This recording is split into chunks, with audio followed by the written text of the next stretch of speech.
Hi friends, how are you all doing? Looking at this twin tower building, are you thinking I'm about to take you on a tour of Malaysia? Well, not quite. Today we are heading to a special place, Penang, a state in Malaysia, home to one of its most fascinating cities.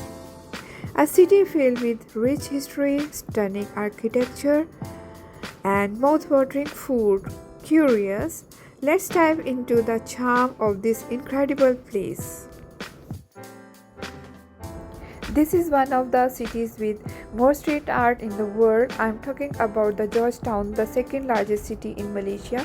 In this old town of the city, you can see all this movement started in 2012 with a Lithuanian artist called Ernest Zaravik, and since then the movement never stopped. As many local and international artists join it, making street art one of the most iconic things in the city. And if you are a street art fan, you should visit it.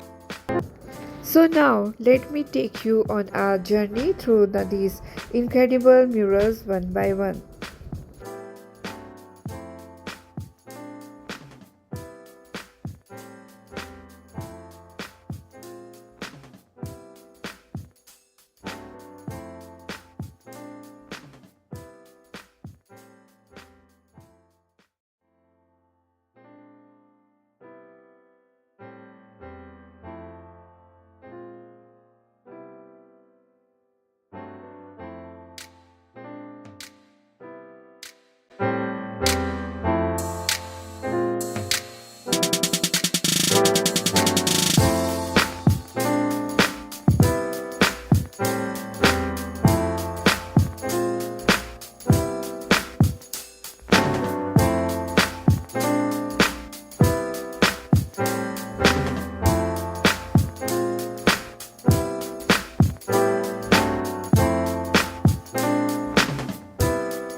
And if you enjoyed this video, don't forget to like and subscribe.